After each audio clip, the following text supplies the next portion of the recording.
Hi mga kamoys, good afternoon po. Today, I'm late, wake up na naman. Alauna sa afternoon. At late din, nag-brunch ako today. I will show you my foods for my brunch. Brunch is breakfast and lunch. Kumusta na kayo mga supporters, mga likers, and mga followers? Thank you for watching my videos mga kamoys at saka I love you all. God bless you all. God bless us all mga kamoys for supporting me and hope you like my videos and support me and send me a star mga kamoy. Thank you very much. I like stars. I like stars mga kamoy. I'm happy to have a star from my supporter. Thank you very much for sending one star for me.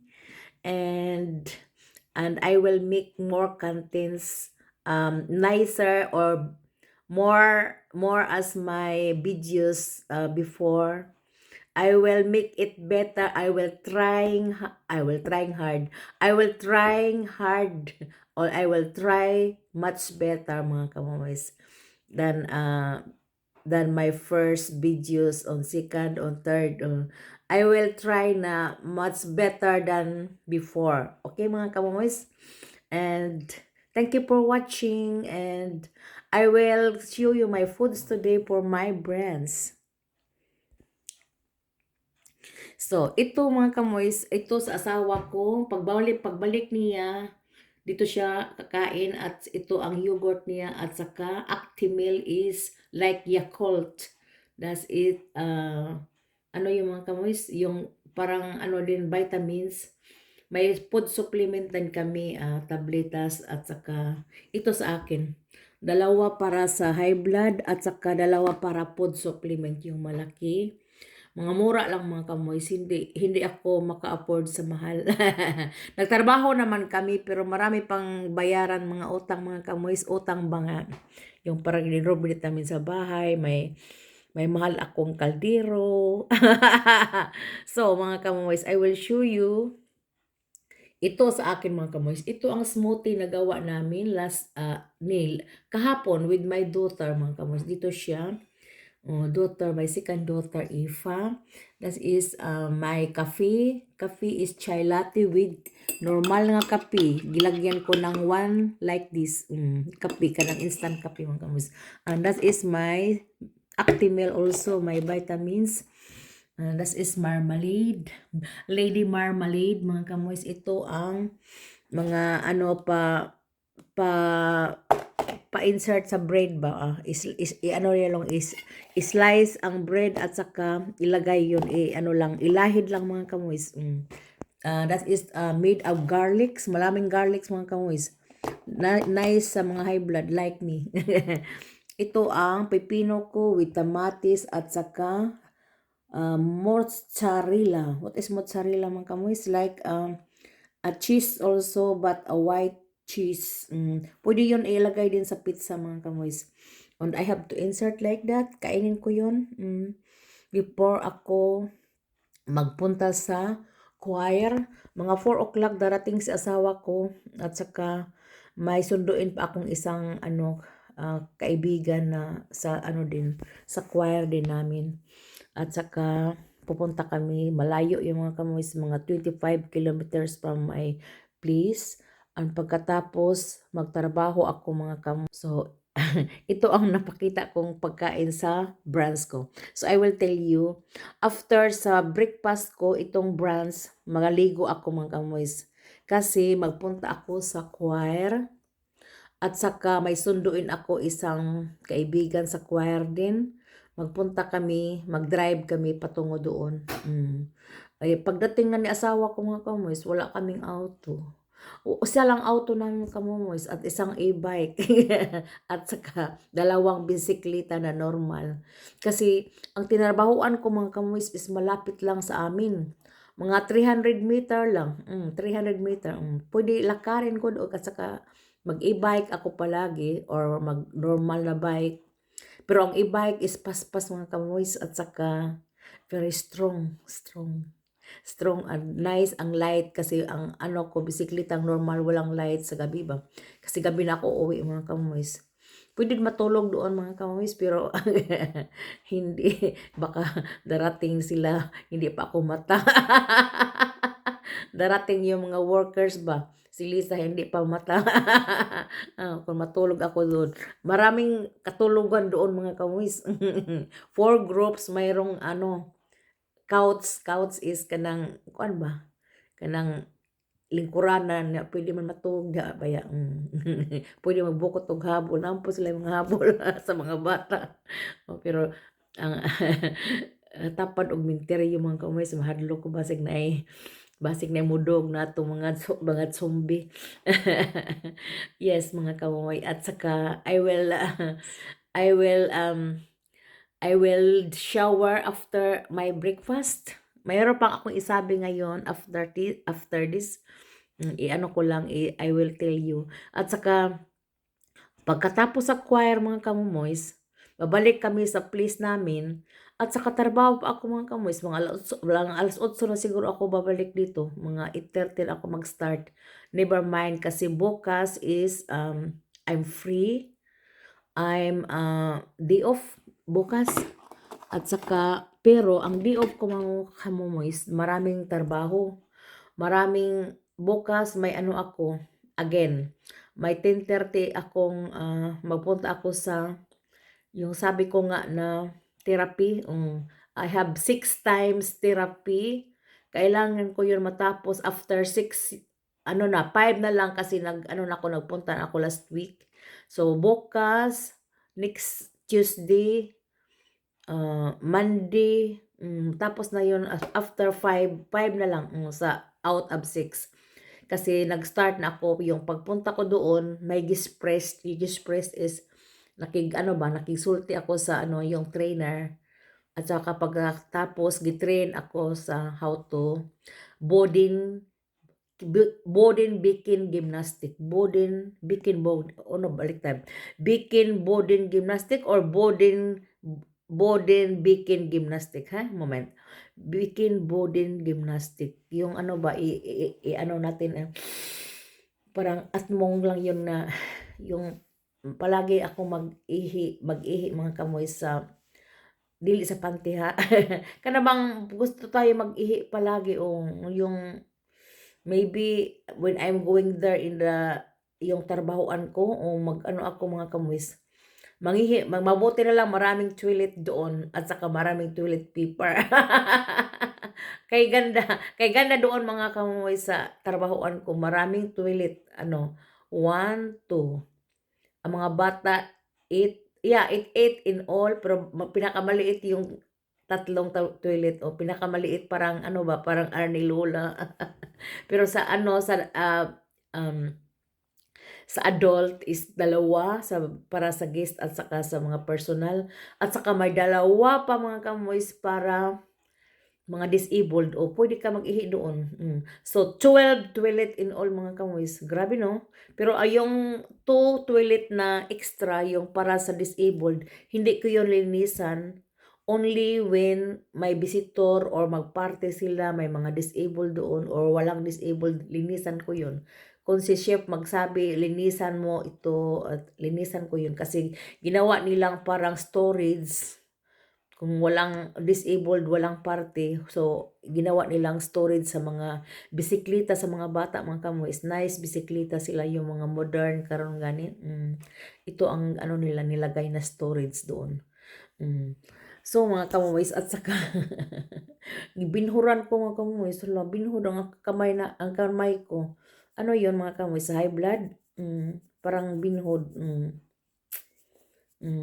At saka mga kamoy, nag-sarmaker naman ako kagabi pero not so many. Mga 5 songs lang. Kasi maraming mag-invite as collaboration mga kamoy. Yung mag-collabs ba? Mag-collabs. Nakagusto siguro sila na ako mga kamoy. Ako tingog no? Ako tingog na iring ba? Meow! At saka maraming mag-invite mga kamuis, mga 20 or more than 20. Pero hindi ko yun kantahin lahat mga kamuis. Kasi hindi ko din alam ang iba, yung mga Tagalog songs, especially sa mga Tagalog songs mga kamoys. Hindi ko yun lahat alam. Yung mga bago ngayon, uy, yun, never. Yung mga old, pwede. Pero yung mga bago ngayon na, Tagalog songs, mas alam ko pa ang mga English songs kaysa Tagalog mga kamoys. Grabe. Kasi hindi ako mahilig sa Tagalog na songs kasi hindi nga ako marunong magtagalog noon, di ba? Bisaya lang, nagtrabaho ako, Bisaya region doon sa Dipolog ako mga kamoy, sa Mindanao ako na assign noon sa pagdadalaga pa yung sales lady, sabi ko nga sales lady, cashier, runner, balansi sa ano ba, daily sales namin. Kasi i-post ko yung mga ang mga sales lady, how many pairs in all, i-balance ko yon ang sale namin, on how much ang sale namin every day. At saka i-compared sa stock card sa sale sa resibo sa kada bang para cashier sa cashier ano ko ang resibuan o ang ipans man yun mga kamoys, ang kaputol sa resibo ipans doon sa cashier. Ikailangan mabalance kung hindi mabalance mga kamoy, pangitaon yun nimo bisag 1 cent lang, pangitaon na nimo. Grabe. Kung hindi ako makabalance, kailangan i-forward ko yun sa isang bookkeeper or ang manager, pwede din, pero ang manager lang yun. Kami lang mga nasa opisina ang magbanos-banos yung stock card, pwede sila magtanong at magtingin sa gitarbaho ko, kung hindi mabalance, sila ang magtingin na after check upon ba. Yung mga kamoys, ngayon is I'm a janitress in Germany. Naging janitress, pero at least may trabaho ako mga kamoys. Hindi ako nag-wish nga mag-eskwela ng matapos ako ng degree. Walang degree mga kamoys. Ang mga anak ko lang may degree. Yung eldest ko may degree. Geography siya. Yung ikalawa is geography. I will tell you mga kamoys, anong trabaho sa mga anak ko ha? I have 3 children in all. My eldest is a boy. A boy. Yung lalaki kong anak ko mga kamoys. So, nangasawa ako ng German. My husband is a German guy, Papa guy. At saka old na kami. We were married just 1987 mga kamoys. So how many years na kami? 38, 39? Kapit na no? Kasi si eldest ko is 37 years old. So, yung gusto kong isabi, yung 3 children ko mga kamoys, malaki na sila. Si anak kong lalaki, 37 years old. Yung siya sa eskwelahan dito, nag-start siya sa maliit na school namin sa primary hanggang nandoon sa the next school, gymnasium, at saka nag-study rin. Before nag-study rin, nakapunta siya ng Australia and New Zealand, nag-work and travel muna back before siya nag-eskwela mga kamoys. Ngayon mga kamoys, ang pagbalik niya, sinabihan ko siya, anong gusto mo? Mag-farmer or kasi doon sa sa work and travel is farmer talaga mga kamoys ang doon. Mga farmers ba, mga yung mangoes, magpupo ng mangoes, mga pineapple, mga kiwis, mga apple, ang nila, i-harvest. At saka may pira yung mga kamoys, much money kung magtrabaho ka, pero si anak ko hindi lahat the whole time nagtrabaho. Lang, kasi stricto daw kuno ang tag-iya sa farmer. Anong ginawa niya? Nihunong siya trabaho mga kamoys, at saka yung pira niya ditong yung sa bangko niya, gipakuha niya ang katunga. For example 10, may 10 siya dito ang katunga niyan gipadako na sa Australia. Kasi naka-work siya ng konti kasi napalagi siya naghaligali doon sa mga friends. German pala ang mga friends, akala ko nag-speaking dollar siya doon mga kamoys. Hindi pala. Marami parang German children doon nag-work and travel din like him. Oh, 9 months siya dito doon mga kamoys. From Australia to New Zealand is not so far. Parang ano lang, parang Germany at Netherlands din like that. At saka, doon siya na ano natuto siyang magluto ng mga curry chicken, chicken curry, chicken kari-kari. Doon siya naka-learn mga kamoy sa pag ano niya, pag work and travel at saka manglaba sa kamay. Wala, kaya nandoon man sila sa tent. Later, nag-ano siya ng tent. Normally, nakatira siya ng Jungenherberge. Doon siya nakatira yung pagdating niya doon. Later, yung may mga friends na siya, na ano siya ng tent, gusto siyang mag-adventure. Naano niya, nagawa niya yun mga kamuis. Marunong na siya mag-self-standish, yung independent na ba? That's why, pag uwi niya, tinanong ko siya, anong gusto mo? Mag-farmer or mag mag-eskwela? Sabi niya, mag-eskwela. Nag-eskwela siya mga kamoys doon sa Bonn University. The best na yun dito sa amin sa North Rhine-Westphalia mga kamoys. Mayroon din sa Cologne University, mayroon sa Aachen. Pero doon siya sa Bonn kasi ang nakuha niyang geography na kurso is sa Bonn daw. Sa Bonbon. Doon din siya nakatira ngayon. Hanggang ngayon nakatira siya doon. Hanggang pagkatapos niya eskwela, na-meet niya yung isang babaeng pinaanakan niya. Yung hindi sila nagpakasal, kundi nagtipon lang mga kamuis. 8-9 years, nagtipon sila mga kamuis together. At saka, ang anak nila ngayon is 3 years, apo ko. Hindi pa sila napakasal, but maybe hindi sila mga kamuis. Baka hindi din sila matuloy, sabi niya kasi ang babae parang little bit may sakit kunti at saka ano ba, basta di lang ako isulti, parang may sakit siya at saka weak siya palagi at palagi magkasakit siya mga kamuis. That's why naging tapulan din siya kunti, sabi ni anak ko. Parang mga likes nila o dislikes. Hindi natin alam, no? At saka si anak ko nagtrabaho noon sa Bonn pagkatapos niya study rin about din sa niya sa work and travel. Yung mga bata ipadala sa labas, sila ang sa opisina, sila mag-asikaso sa mga papel sa mga batang ipadala doon sa yung na-learn niya noon, ito ang nagiging trabaho niya. Ngayon, ni-stop man siya doon sa Bonn, nagpunta siya, nag-apply siya sa City of Krefeld mga kamoy, Stadt Krefeld. Naging siya sa Green, Green mga kamoy, yung Green Politik. Doon siya sa climate change protection siyang na Abteilung. Abteilung is department, no? At saka naging siya manager. Manager sa marami yung mga kamoys thinking and writing. Parang nga vision shop sila. Saka yung mga about sa weather, about sa mga climate. Ito ang nila mga tema nila palagi about kasi magtrabaho din siya ng online, mostly online. One time lang magpunta doon sa Krefeld, doon siya makahiga sa anak kong babae, yung sister niya. One night lang every week. At saka uwi siya sa Bonn. At ito lang mga kamoys. At saka, babalik naman siya sa Bonn. Gusto niya babalik ng panibagong apartment kung magkahiwalay sila. Din siya, mag-apartment kung hindi sila magkatuloy sa GF niya.